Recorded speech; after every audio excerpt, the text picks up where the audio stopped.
Welcome to Antarctica, where some locals wear tuxedos, others wear fur, and some neighbors are 4,000 pounds. This is day 198 of going from the Arctic to the Antarctic without flying, part 2. After getting off our Zodiac boats and landing for the first time, we were immediately greeted by a penguin. This right here is a Gen 2 penguin, and right behind him was a fur seal. I was in absolute shock of seeing a penguin for the first time, until I climbed up this hill and saw the biggest penguin in recorded history. Shout out to our guide Navia for greeting us at the top. And from that vantage point, we got such a crazy view of the surrounding mountains, as well as a crazy big ice shelf. The view of the cove allowed us to see a few pods of humpback whales, and I don't think I'd ever heard them communicate this loudly in my life. Our next move was to hike up the top of a glacier, and after a bit of a struggle getting up, this is the view I'm working with right now.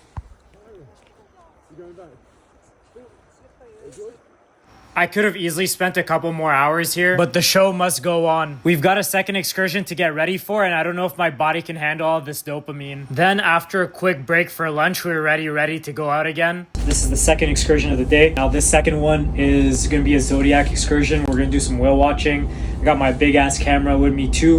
So let's see what type of stuff we can shoot. I'm not gonna lie, I don't think I've ever seen whales this close up. I'm talking literal mere feet away. Again, this is one of those things where video from my iPhone is just not gonna do it justice. And this only scratches the surface of what we saw. After crossing through some clear Gatorade blue waters, we were greeted by some Antarctic cormorants that were perched up on these beautiful little islands. Shortly after, we saw a raft of penguins swimming. I cannot believe this is real life, man. This is crazy. Every time you think you've seen something amazing, something else pops up to just blow your mind. Most of the early expeditions to Antarctica were based on commerce, like this boat called the Gobernador, which was a whaling operation. It was wrecked when 22,000 gallons of whale oil burnt, which is the equivalent of 10 to 25 dead whales. The other main prey were fur seals during the fur trade, and they almost got wiped out in the 1900s. Thankfully, conservation efforts and international laws have really gotten the populations back to normal. And that wraps up the first full day here in the Antarctic Peninsula. There's still a lot more in store, so make sure to follow my journey.